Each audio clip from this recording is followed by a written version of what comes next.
계엄 선포는 그동안 윤석열이 해왔던 정치 연장이다. 좀 이런 이야기들이 있는 거잖아요. 그리고 이제 말씀하신 대로 여성단체들이 이미 윤석열에 대한 퇴진을 준비하고 있었던 그런 그룹이기 때문에 좀 궁금했어요. 윤석열이 어떤 부분들을 좀 퇴진시켜야겠다고 생각하셨는지 좀 구체적으로 좀 어떤 윤석열이 한국 사회에서 윤석열이라는 대통령이 탄생하는 게 어떤 여성단체들인데 어떤 의미인가? 이런 것들 좀 궁금해서 좀 여쭤보고 싶었습니다. 네. 어떻게? 근데 저는 레이어가 되게 여러 개가 있는 것 같긴 한데 일단 윤석열은 그러니까 여성이나 성평등 측면에서 보면은 진짜 정말 공격자인 거죠. 여성가족부 없애야 되는 것뿐만 아니라 그쵸. 정책 윤석열 정부가 임명한 여성가족부 장관은 스스로 이제 압력에 의해서 사표를 내기 전까지 뭘 했냐면은 여성이라는 말을 다 정책 용어에서 삭제하는 거를 다 했어요. 삭제하는 거를 했고 2024년에 여성폭력 예산도 완전히 다 삭감했는데 그게 바로 기재부의 논리. 이거 뭐 효율 맞아? 중복 아니야? 뭐 얼마나 성과 냈어? 딱 이런 걸로 전국에 있는 지자체를 다 불러다가 앞으로 이 방향으로 간다. 그러니까 그냥 예산을 그냥 삭감하면서 수세적으로 너무 저희가 뭐 예산이 부족해, 세수가 부족해 이렇게 말한 게 아니고요. 전국 지자체를 다 불러다가 이게 맞는 방향이고 그러니까는 어떻게 보면은 그 정책 파트너들이잖아요. 전국에 성폭력 사건이 있으면 그쵸. 같이 협력해서 네. 피해자를 지원할 수 있어야 되는데 그들에게 완전히 프레임을 바꾸려는 시도를 되게 하면서 이렇게 하기도 했고 그리고 여러 추진하고 있던 정책들 다 중단시키고 이제 이런 거를 하는 되게 나쁜 그 정부였고 그런 의미에서 양성평등, 성평등 증진에 책무가 있는데 그걸 정말 완전히 역행시키고 공격한 그런 사람이어서 많은 페미니스트 시민들은 윤석열 당선이 임박했을 즈음부터 몸으로 앓고 정말 이건 아니다 내가 들어눕고 막 맞아.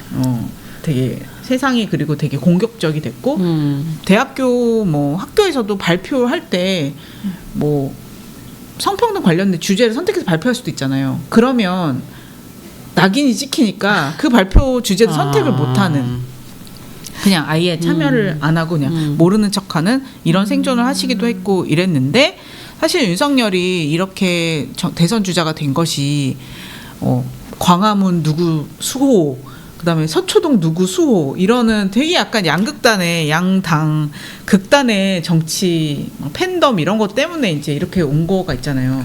그런 거 자체가 어떻게 보면 소수자들에게는 좀 나쁜 정치적인 환경이다 이런 생각은 되게 들거든요. 그래서 지금 윤석열 퇴진 탄핵도 꼭 돼야 되는 게 다른 평등이나 인권의 기반이 마련되어야 된다는 얘기가 너무 중요한 거지.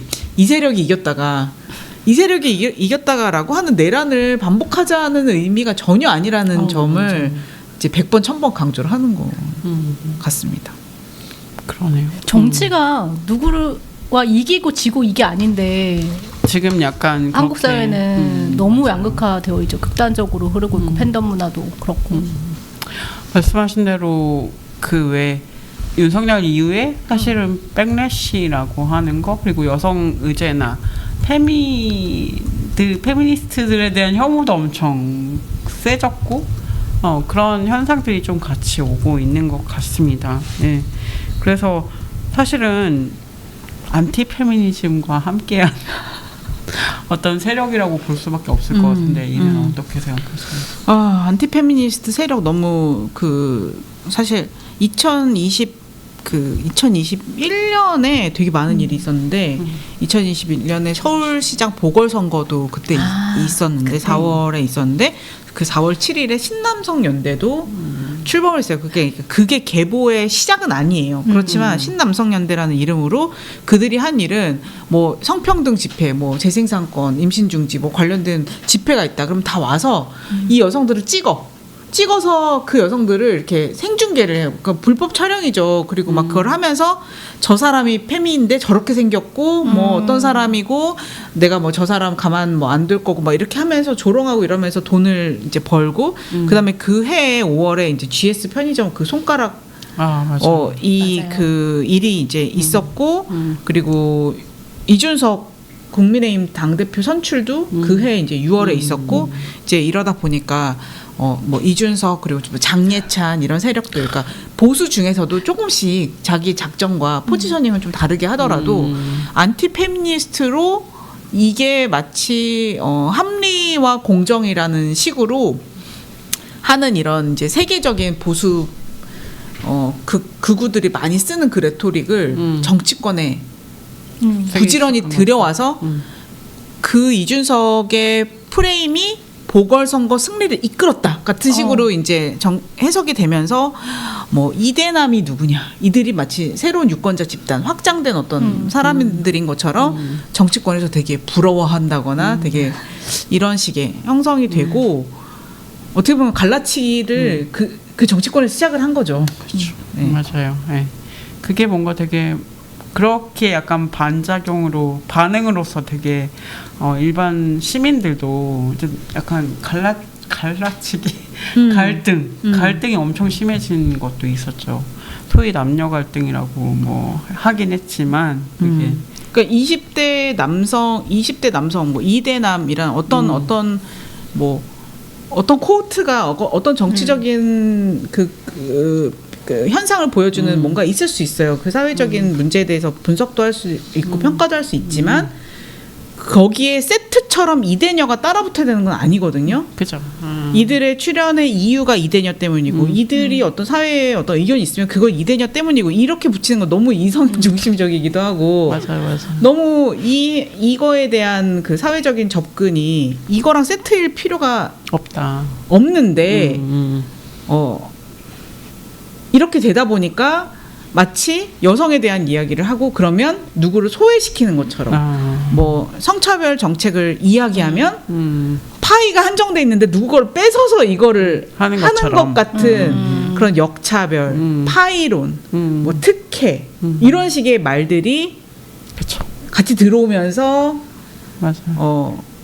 젠더 얘기하면은 이들 거를 뺏는 것처럼 네, 이런 프레임 안에 정치권들이 다 빨려 들어간 그런 안타까운 문제가 생겨났다. 그때쯤이었던 겁니다. 그때 그 온라인에서 그런 남성 차별 그런 리스트 300 몇 개가 돌아다녔었어요. 아 그래요? 네. 근데 그중 하나가 되게 황당한 게 있었는데 뭐 그런 거예요. 여성 안전주차 뭐 이런 것들이 그 리스트에 있었고 정책들이 정책이나 그런 게 있었는데 제일 황당했던 게 여성 신문은 있는데 남성 신문은 없다 이런.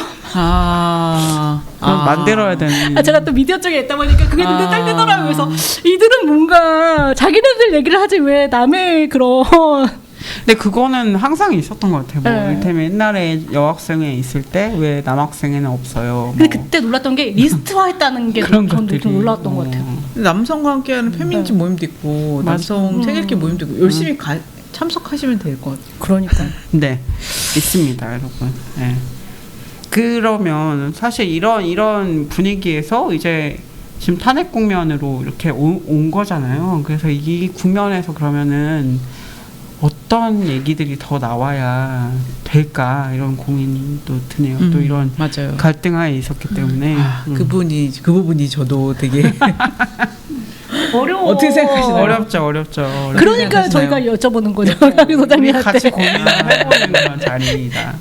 근데 네. 저는 요새 광장에 되게 열심히 출석을 하는데 가는 이유는 좀 가면은 확실히 좀 행복한 게 있어요. 맞아.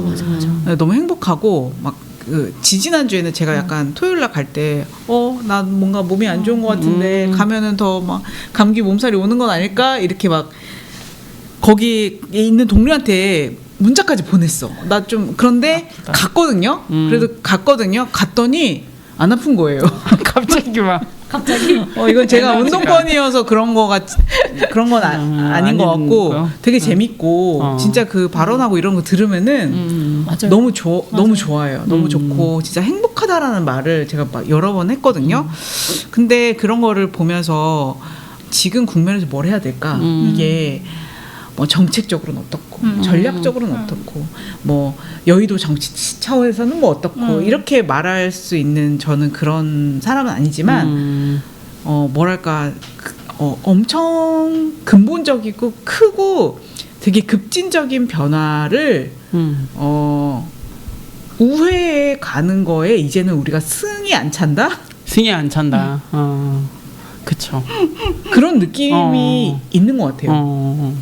그런 느낌이 있고 만약에 광장에서 어떤 사람은 아니 내가 성소수자고 퀴어고 비정규직이고 이주민에게 연대하고 싶고 농민들에게 연대하고 싶다 이런 발언이 윤석열이랑 무슨 상관이야? 퇴진이랑 무슨 상관이야?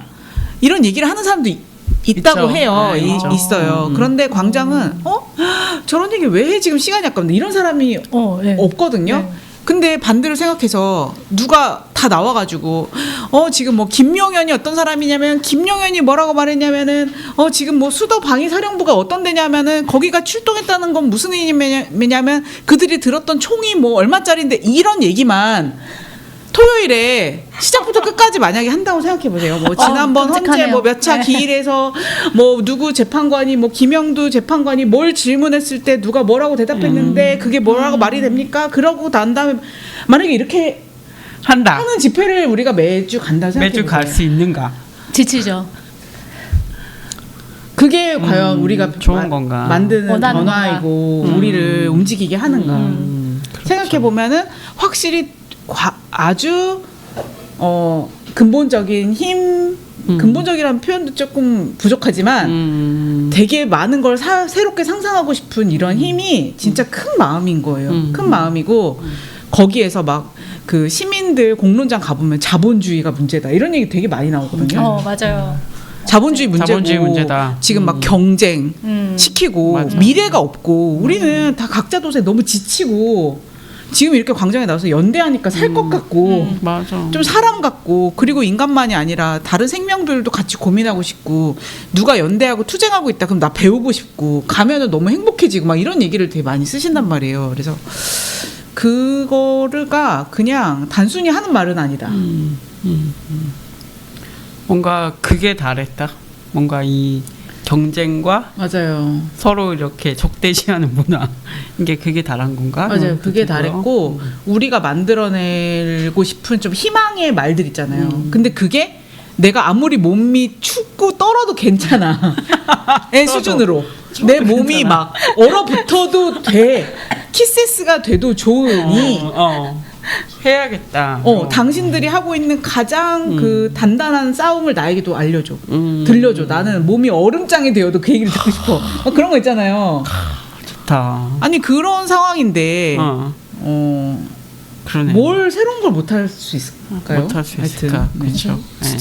연대라고 하는 거를 다시 생각하게 되는 광장이었던 것 같아요. 저도 지난주에 저는 이제 설 끝나고 거제 여행 갔다가 지난주 토요일에 나갔었는데 사람이 좀 줄긴 했더라고요. 그날은 이제 광주에도 가고 했었기 때문에 더 줄었다고 생각이 드는데 그런 저도 가기 전까지 그런 답답함이 있었어요. 뭘 하지? 이거 하면 달라지나? 근데 갔는데 달라. 갔는데 거기서 힘이 생겨. 농동여대 학생이 이렇게 올라와서 발언하고 이런 걸 듣다 보면 그치 내가 저것도 해야지 이것도 해야지 이런 생각이 계속 들게 되고 그러니까 만나고 얘기한다라는 게 되게 소중하다 이런 생각을 더 많이 해서 앞으로도 꼭 맞아요. 가야 되겠다. 이게 기본인 것 같다. 뭘 해야 될지 모르면 일단 집회를 가자. 그런 그래요? 그런 생각을 요즘에 좀 했던 것 같아요. 제 집회를 한 번도 못 갔어요. 저는 늘 일을 주말에 하시느라. 편집하느라고 못 갔는데 어쨌든 저도 거기 광장에서 책상 차리시는 분 알죠? 알아요. 네, 초대문 저도 이렇게 공동체 할까요? 라디오 뒤에다 붙이고 부스를 차리고 편집 중 이렇게 한번 해보겠습니다. 여러분 오늘 할 일이 너무 많아지는 거 아닙니까? 지나가다가 저 보시면 이렇게 인사라도 해주시고 알겠습니다. 여러 가지 얘기를 또 했는데